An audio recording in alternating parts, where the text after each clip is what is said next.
Welcome to the Emerging CyberSec Professional Series at the Coffee Conversation Show powered by the Emerging India Forum TIF and a tech partner, Prime Infotech Solution. Theme is Privacy, Power and Purpose, a cybersecurity journey with Labdhi Jhatakia. As an associate director of Grant Thornton Bharat LLP, Labdhi navigates the intricate web of global data privacy laws, cybersecurity frameworks, and compliance programs for multinational corporations. With an LLM from the University of New South Wales, prestigious certifications like FIP, CIPM, and CIPPE, and a track record of spanning Big Five consulting to e commerce giants. She's redefining what it means to be a cyber law leader, but beyond the legal briefs and privacy policies lies a storyteller, a mentor, and someone with a professional journey worth exploring. And today, we dive into both worlds and we also come to know Labdi as a person. So, welcome, Labdi, today's Coffee Conversation episode. It's like you're a cybersec and a lawyer, Yes. two combined. Okay, so welcome. Thank you so much, Lion Amir Virani, for the incredible opportunity to collaborate and for your unwavering dedication to advancing legal technology in general. Your work as a tech legal evangelist, founder of the Emerging India Forum, and host of Coffee Conversation has been instrumental in shaping the future of the legal industry. Your passion and commitment continue to inspire and empower professionals across the globe. So I wanted to thank you for giving us this opportunity to participate and collaborate with you. Thank you. Thank you for such sweet words. So let me explain you. There will be three rounds: professional, personal, and a surprise rapid fire round where I'll give you two gifts. This yours is law and legal. So this is one is your organic cyber healthy, and second one legal AI 101. So you're getting two gifts. Quite exciting. Okay, so let's begin. Friend, I'm Lion Amir Virani, host at Coffee Corner, legal tech evangelist at Prime Infotech Solution, author of 15 books. So my first question, Lavdi, from corporate law to cybersecurity, what was the turning point that made you shift gears, and how has the journey been? So, corporate law and tech has always been intertwined with one another. They were never really separate. Every transaction, every click, every piece of information, every data that is shared, there is tech and law involved. So, for me, it was the turning point when I finished my master's in UNSW, where I studied subjects more like central bank digital currencies, data privacy, fintech, regtech. That's when I realized, because before that I was working in consumer corporate lending. So when I started studying these subjects, and I was also working or supporting a GRC platform service provider that automates and implements legal solutions for healthcare, primary healthcare companies in Australia, Sydney. So when I was helping them and when I was working with them is when I realized that regulations are there, laws are there, and you need to be compliant with them. But there has to be a very seamless manner that it can be integrated and easy to use advanced technology. So that's when I was studying practically. I was studying theory in the college and I was doing practically supporting the GRC platform company. That's when I realized that they both intertwined completely. Then, when I returned to India, I got an opportunity in digital compliance and consumer rights space. So, moving into cyber security and privacy felt less like a shift and more like a natural evolution, basically. So, it brings everyday unique challenges, whether it's regulatory interpretations or designing frameworks for large MNCs and companies. It's more like a natural, seamless evolution. So that's how I got into both of it together. So it is a slow transition, but a very obvious one. Wow. So let's dive deep in conversation, Lamdi. How do you balance the technical demands of cybersecurity with the legal frameworks you navigate? So I would say that for me, it's about being bilingual, meaning being able to speak both tech and law. So one does not need to be a coder as such in order to understand enough about systems, controls. I felt like that for a very long time, that probably I need to know engineering, I need to be a coder. But you don't need to know all of this to translate the risks that are there in the everyday, basically. You need to have more practical approach, basically. So you need to know a little bit of tech lingo to understand what are the risks and the controls, and to marry what the law has to say, to apply the interpretation of law to the technical aspects, to apply the technical aspects to the legal aspects. So more like a cohesion, a cohesive manner, continuous learning, curiosity, and marrying what the law interprets to what the tech can support is what I would say is the best way of balancing the technical demands of cybersecurity along with the legal framework. Wow.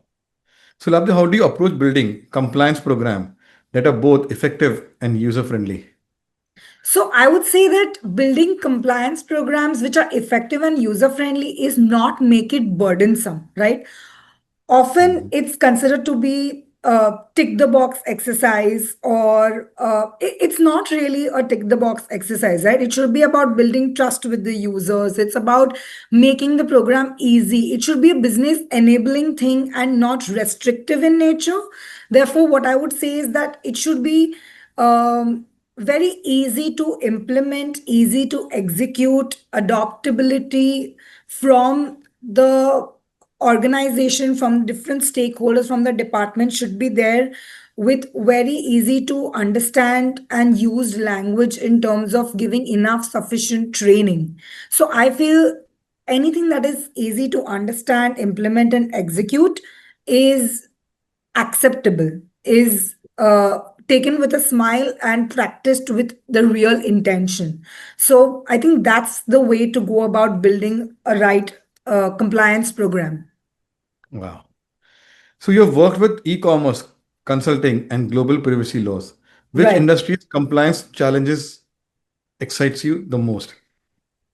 Tricky question. I would say that e-commerce will always hold a special place for me, as that is where I first dipped my feet into privacy.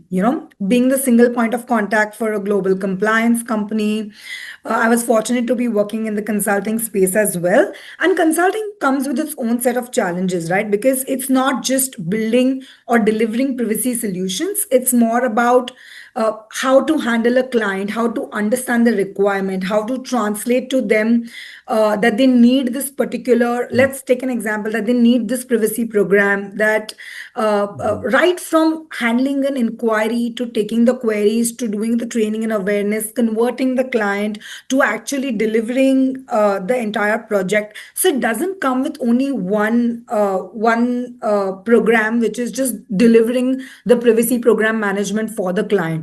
It is an end to end. There's a lot more under the cover when it comes to consulting. So you become jack of all trades when you say in consulting. In e-commerce, the good part is, or rather the highlight part is, that you are seeing the consumer perspective.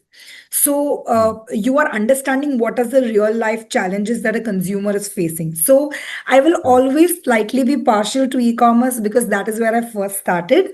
But I think both of them have their fair share of good amount of experiences. Wow. So, Labdhi, according to you, what's one myth about data privacy that you wish every business leader would stop believing? I think it's basically that one is you need to be compliant because you will be penalized up to 500 crore rupees. That's like, don't do it out of the fear of penalty, basically. Yeah. Second is, again, they think it's a tick the box exercise. They don't think it is absolutely necessary. I feel it's more about building trust with your users, customers, and stakeholders, more about first movers advantage, customer loyalty, brand differentiator. So a lot of reputational goodwill. Apple used it as a first mover's advantage, and a lot of companies followed it, and it worked well, right? It does not just speak, but it also does follow. There are a lot of advanced settings which help you to control your privacy to the best extent possible. So, my point is that let's not just get compliant because there's a penalty or because somebody will complain. Let's just do it out of the good intention. It's been years we've been, uh, bombarded with calls from credit card providers, from telecom industries, from loan providers, from real estate sellers. As humans, we also want that control over our data. And therefore, if we want that peace, if we are working as companies, we need to even offer that peace to others. And it won't 100% get resolved anytime soon, but you need to begin the journey at one to reach 100, basically. Wow. So, Labdi, in your opinion, how will India's DPDPA Act change the global perception of our digital economy? So I think the introduction of DPDP in India presents the opportunity to many foreign players from more mature DPDPA jurisdictions, right? So for example, DPDP is very similar to how GDPR is. 70-80% of it is similar. 20% adjustments are done due to its regional change or due to its national change, or what is the expectation from companies which are here, essentially, right? So this is giving a good opportunity for a lot of MNCs who already have a lot of manpower, resources, data centers, cloud service providing investments in India, right? It is just opening the door for them, because initially there was some restriction that okay, maybe they don't have the same level of compliance or achieve the same level of security and safeguards. But now, given that India also has come up with its own law and assures a good amount of security and safety and technical and organizational measures, which is equivalent to of the parent law, which is GDPR, it gives them a good opportunity to have additional investments, additional office setups, additional resources, IT services providers, all of it within India. So that's like a good, as they say, Viksit Bharat, digital India. It's all, I feel, turning out to be true, because if you look at the overall statistics, a lot of countries still have their law in the draft legislation stage. India has surprised me with how suddenly, uh, from having just bill for a bill for over years, it now has a law which is enacted, and only the supporting rules are yet to be converted into legislation, or rather passed, right? But most of the hard work is done. And honestly, it is quite flexible in nature. Like, it's not very restrictive. The law is quite flexible in nature, and it's not very prescriptive. It's not like you have to do A, B, C, D, 1, 2, 3, 4. It's telling you overall you need to achieve the following things. So I feel very proud and happy about the fact that we do have this law, and it will give us a very added advantage in terms of digital economy and additional investments, according to me. Wow. So let's go memory down lane. Can you Yeah. share an example of a high pressure project where you had to make a critical decision in real time? Good one. So I actually do have many, but I would want to like focus a little bit more on this one. So, I was working with the e-commerce company I did mention to you, right? So it was like a Friday evening, and there was a breach that had occurred. We had gotten to know about an incident that had occurred. And the question was whether do I want to really, treat this as breach? Do I want to really notify about this? Because we didn't have enough information on whether this is actually an incident which is qualified as a breach or not. And the decision as a compliance lead was that whether should I wait, because it's a multinational company. Usually Fridays are considered pretty light. So the question was that do I really want to consider and report into this, or do I not want to do it, right? And I think the idea was that I did consider that I should, quickly decide whether to escalate it or not. And I did escalate it. It triggered, our general response protocol.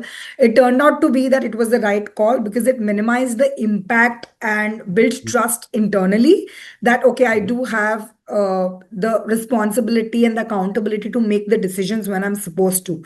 Because if that wouldn't have been treated at the right time, it could have turned into a larger impact, not just penal and financial, but also in terms of reputation. So I think, promptly notifying a potential breach and flagging it at the right time was one of the high pressure project that I handled, is what I would say.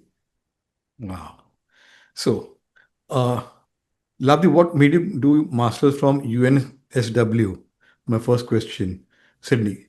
And how did it help in shaping your perspective to cybersecurity domain?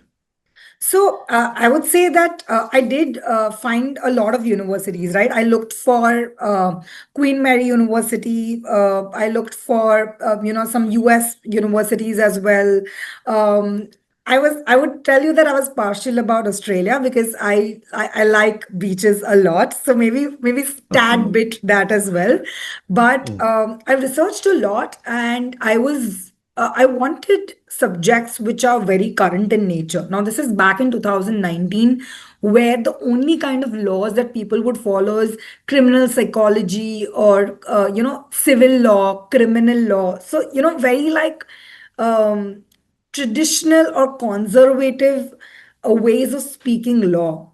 And UNSW was a university that was offering me financial technology law as a subject, Mhm. regulatory technology law as a subject. Hadn't heard, didn't know what it would be, wasn't sure how it applies, how practically it makes sense. Data privacy, I mean, 2018-19 is when GDPR was first introduced.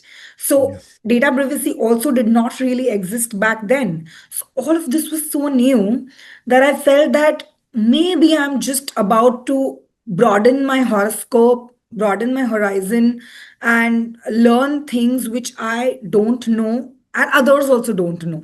Because then where do you end the competition, right? The competition is so fierce. One person is better than the other at the court, one person is better than the other at drafting transactions, and then how do you have a cutting edge over the others, right? So I think Mm. UNSW first of all offered me the right set of subjects which interested me, which were very current in nature back in 2019. And trust me, I felt that I could take maximum advantage of the newness of the subjects that they offered, right? So overall, it broadened my worldwide exposure to various cultures, studying corporate and commercial and privacy laws and the subjects that I mentioned in a global hub. Again, Sydney is pretty much like Bombay, right? Monday to Fridays, super busy. You're interning. I was also interning with this Redfern Legal Center, which is legal community center. I worked with international Amnesty International, which is into human rights, where I learned business corporate Mhm. rights. Then I also worked with a GRC platform company. I would also do some extra. So I did so many things together along with university that it allowed me to broaden, cross border aspects of technology, about law. I also studied the Harvard negotiation project, which nowadays people are literally going cross border to learn. I was privy to that. It taught me various aspects such as, BATNA and what now, which is your best alternative to a negotiated project, your worst alternative. So those negotiation skills really helped me. So that's how UNSW, I feel, played a very big role in shaping my future, from litigation to corporate consumer lending to privacy, basically. So, Labdi, you've been part of the Big Five consulting ecosystem.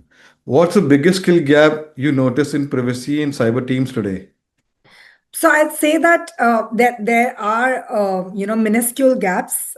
It's not entirely a gap, but there are minuscule gaps, and I would also take partial responsibility of the same, for a simple reason that privacy professionals who are lawyers, they may lack the technical knowledge and skills required to grasp how certain products, technologies, softwares, or protective controls function and how they are implemented, right? So while technology experts find it difficult to understand the various legislations and regulatory aspects of their products and tools, so it's like one lacks the other lacks one, right? So I feel that they are codependent, they are interdependent. Yes. Fortunately, unfortunately, now there are universities that have started offering courses. So initially, there used to be only BA LLB, there used to be BBA LLB, but now I see BTech LLB, which is Yes.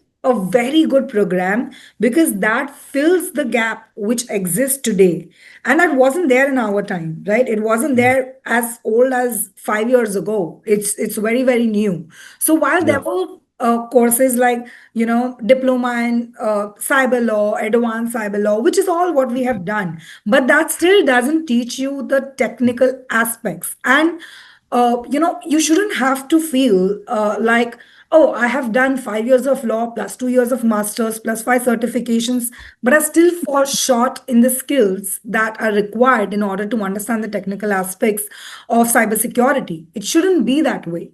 Therefore, courses like CIPT or ISO certifications, or newer students who are doing LLB should take BTech uh, LLB sort of courses so that it builds their foundation.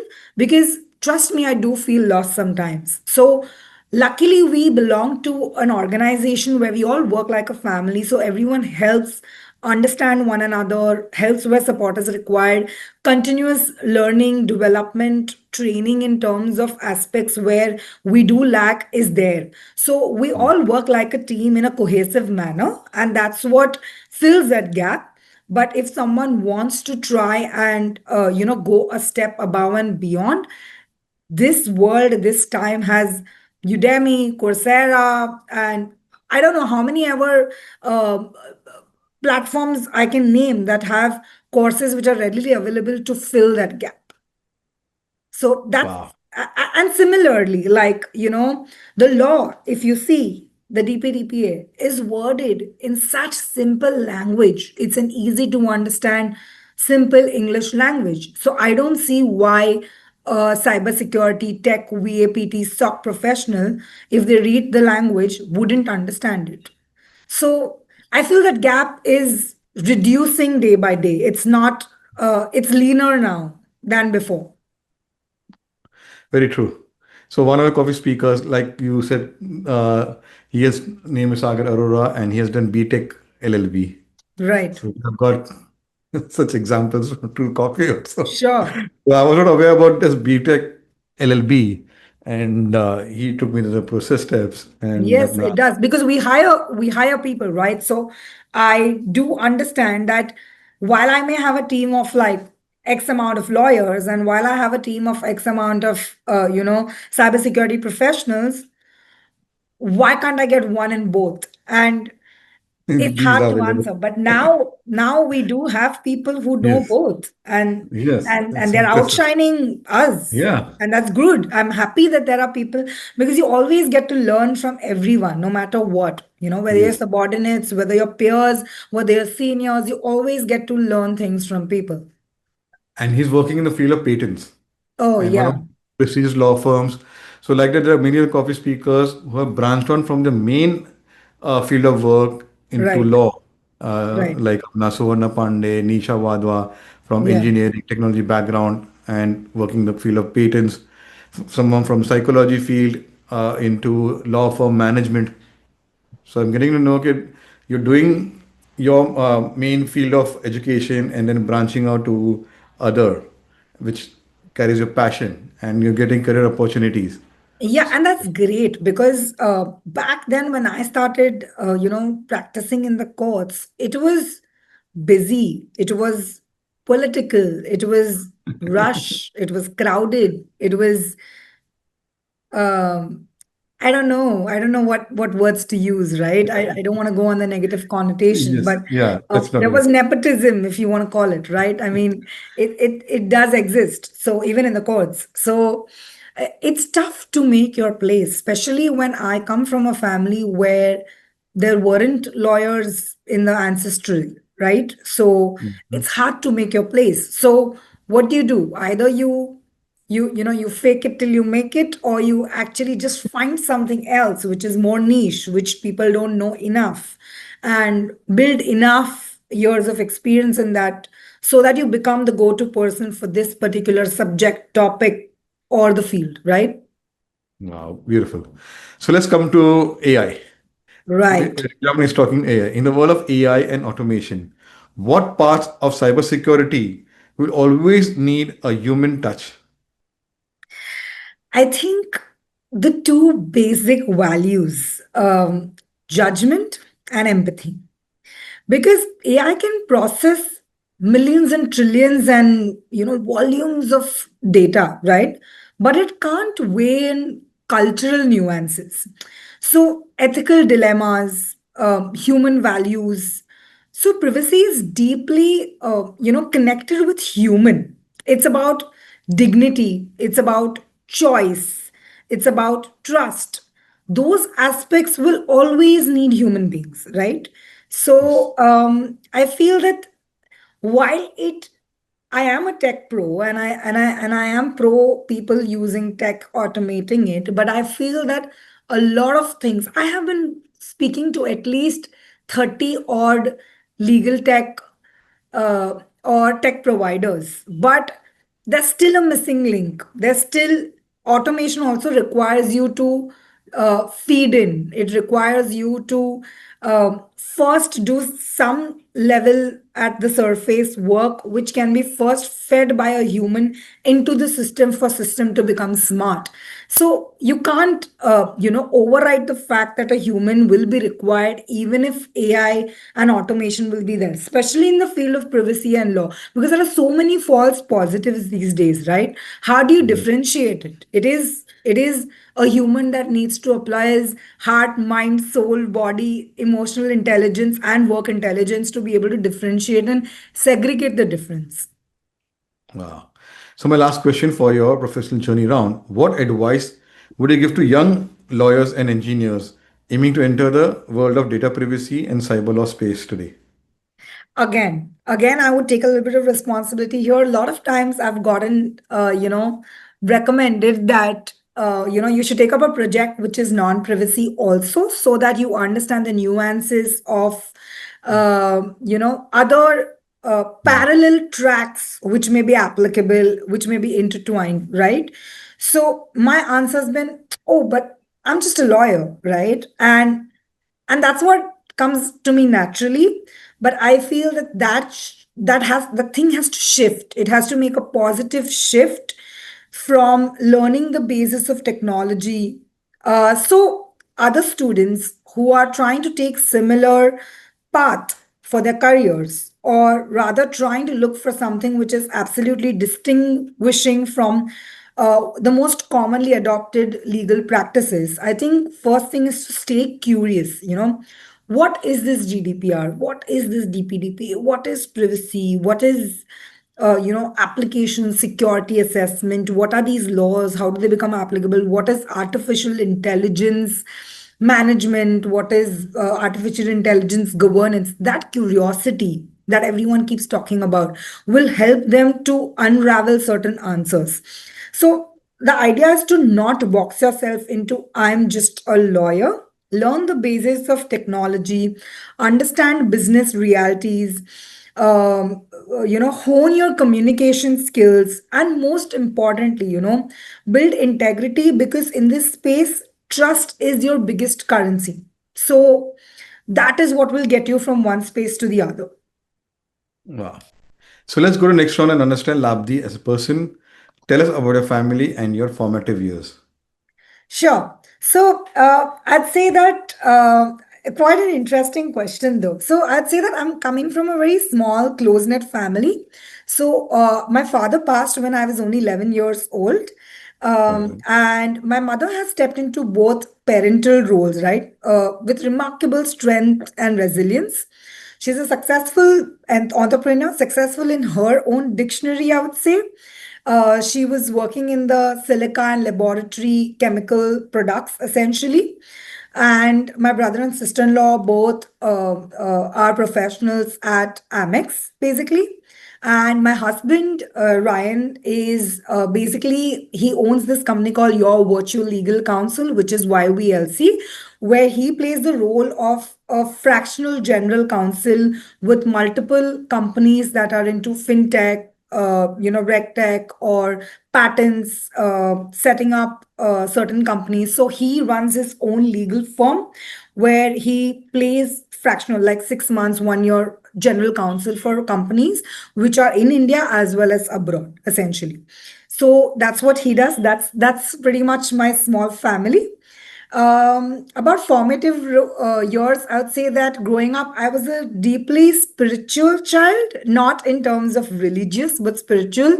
I was guided, by faith and values such as honesty, hard work, sincerity, practicality. That's what I've learned from my nanny, my grandmom, and my dad. So I've always been a cheerful and optimistic person, and I am very focused on my career. I would say I'm a God fearing and God loving both child, but I take my career with a lot of seriousness, with utmost seriousness, because it gives me a purpose and a sense of accomplishment and achievement, right? So after finishing my 10th grade, I used to, people used to go on holidays. Like they used to go to Thailand, they used to go like on holidays. And I was told that you should probably pick up an internship which will make you quick small bucks, but at the same time, you understand how it's going to be getting down and working, in the corporate environment. And I actually did kind of take it up. So I was working with one beverages company, which is private limited company, where I was doing a little bit of marketing, a little bit of tally, little bit of collections, everything, just to understand how a business works, basically. So ever since my 10th grade, I've constantly been balancing internships, irrespective whether they're paid, whether they're unpaid, whether they're just giving me exposure, just giving me experience. But trust me, at this point in time, when I think, the last 20 years of my journey, I feel like all the dots connected somehow. That internship, what I did after my 10th standard, helped me get my first extra job in Australia, when you want to just do a 20 hours of work that you need, because the skill that I learned there, even if it's concerned with sales, helped me in my software sales in a GRC company. My legal knowledge helped me sell legal softwares. So it was, all the dots connect eventually, and it just starts making so much sense. So that's also an advice that I would want to give people who are stepping in and who are new, that sometimes we tend to think too much. Was this decision right? Is this decision wrong? Will it really make sense few years down the line? you know 5-10 years down the line, everything is going to make sense and it's going to connect the dots. Like, I feel that it all is destined to connect at one point, basically. Wow. So, was it a hobby or interest which helps you to unwind and recharge? I'd say traveling. So if it's a daily hobby, then it could be just like, probably, something like playing games, connecting with people, going for supper clubs, all of that. But if you talk about how I unwind myself, it's travel, travel, travel. That's the only answer I have. So and it doesn't have to be an exotic international location as such, right? It can be just going quickly to a small waterfall during monsoons, just going above the hill and having a cup of coffee, or going for a wildlife safari, or going to the beach, which is my favorite thing to do, like soaking your feet in the, sand, probably getting a swim, getting your feet all wet, looking at a beautiful sunset. So I'm a very nature oriented person. So for me, unwinding essentially means any local stuff which gives me happiness, but probably has something to do with water. Wow. So, what are your travel plans for 2025 in the remaining months? I'd say that I'd be taking like a small trip in and around the southern belt of India, essentially. Not too much towards the end of the year, as we have a big family announcement to make towards this end of the year. But probably in the coming years, in 2026, I do have designated plans to visit certain places, essentially. Wow. So let's go to your college, Praveen Gandhi Law College. What are Right. your memories and experiences from there? So I'd say my experience in Praveen Gandhi College of Law was nothing less than enriching. The faculty was super supportive. The academic, rigor was like solid. Gained valuable exposure through moot court competitions, through debates, through months. The curriculum provided the right balance of theory and practical experience with enough flexibility to pursue internships, which I think is the most important given when you want to become a lawyer, everything that you've studied in the books eventually needs to be practiced because you realize what is in the books because the books were written like 60 odd years ago, and what is happening right now is very very different. COVID taught us that court hearings can happen online, like on a video call, which has never happened earlier, right? So it gave us a flexibility to pursue on ground internships as well, and in many ways it offered everything one would hope for in an ideal law college. So I don't have a regret about not really going to a national law university or a private deemed university, which probably would have higher fees, more facilities, better infrastructure. But education wise, I think it's pretty much similar. Wow. So if your friends were to describe you in three words, what would it be? Um, Interesting question. I think the first thing would be happy. Most of the times, I put up a happy face. I am happy most of the times. Maybe people at home face the heat of the other side of me, but at least the friends are so happy. And I think grateful, blessed, basically. And the third one would be spontaneous because I am that person who will, if you wake me up at 2 a.m. and say that, are you ready to pack your bags and leave and hop onto a train or a flight or a bus or a car to go anywhere, I'll be like, yes. Without knowing where I'm going, what I'm going to do, where I'm going to stay, without knowing anything, it will be a yes for me. So spontaneous, adventurous, all of that. But yeah, happy, grateful, and spontaneous. Wow. So which is a book or movie which has left a lasting impact on you? A movie I would say would be Castaway. Uh, yeah, by Tom Hanks. I think the another one is Pursuit of Happiness, but I think Castaway is the one for me because the amount of resilience that man shows and the way he gets through the entire every challenge that is thrown to him, and it just teaches you how to survive, how to survive, and how much a man or a human has the capacity to put themselves through, to go through, and still be just okay, like still just make it through. So Castaway is definitely one movie for me, and I think Pursuit of Happiness also because it focuses on a lot of small nitty-gritties of how to look at life, how simple it is, and we try to complicate it so many times. And it also gives you a larger perspective of how people in the world are going through so much more than what you feel you're going through. And then suddenly your all problems start to look very small. It's just like you're standing at the beach in front of the ocean and you feel that the ocean is so huge, it's so vast, it's endless, that you feel like a very tiny portion of the whole world and the earth and the universe, and you feel that okay, there's nothing much, it's all going to be all right. But when we're within ourselves, by ourselves, we feel the entire universe surrounds us, and then we start to feel all those things. So these two movies for me are surely inspiring. Otherwise, I am a female and I am into a lot of romantic movies as well, but I think inspiring would be these two. Wow.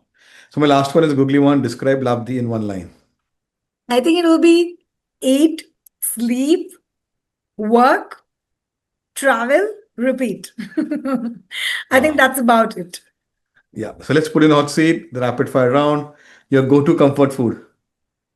It would be a hot, steaming bowl of ramen. Wow. Your favorite color. Blue, I'm wearing one. Mhm.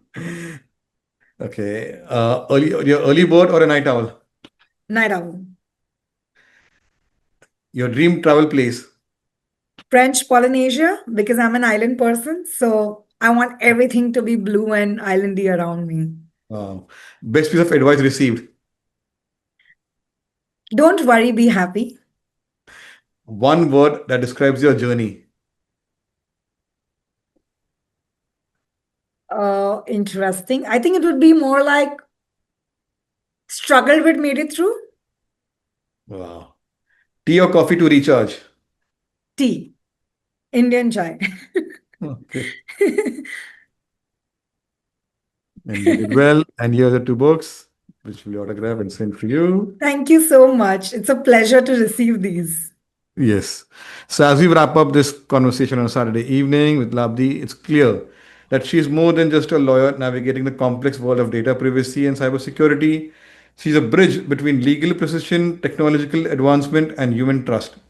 Her journey from being a lawyer to corporate boardrooms across continents is a testament to relentless curiosity, adaptability, and purpose driven work. Whether mentoring young professionals or helping global business stay ahead of regulations, Labdi embodies the future of ethical tech leadership. This conversation leaves us not just informed about laws and compliance, but inspired to think about our own role in creating a secure, fair, and digital first world. So, like that, there are 500 coffee speakers who have shared their journey, professional, personal. So, watch, subscribe, and implement in your life. And we meet with another coffee speaker on a Monday to continue our conversations over a cup of coffee. So take care. Thank you. Thank you so much.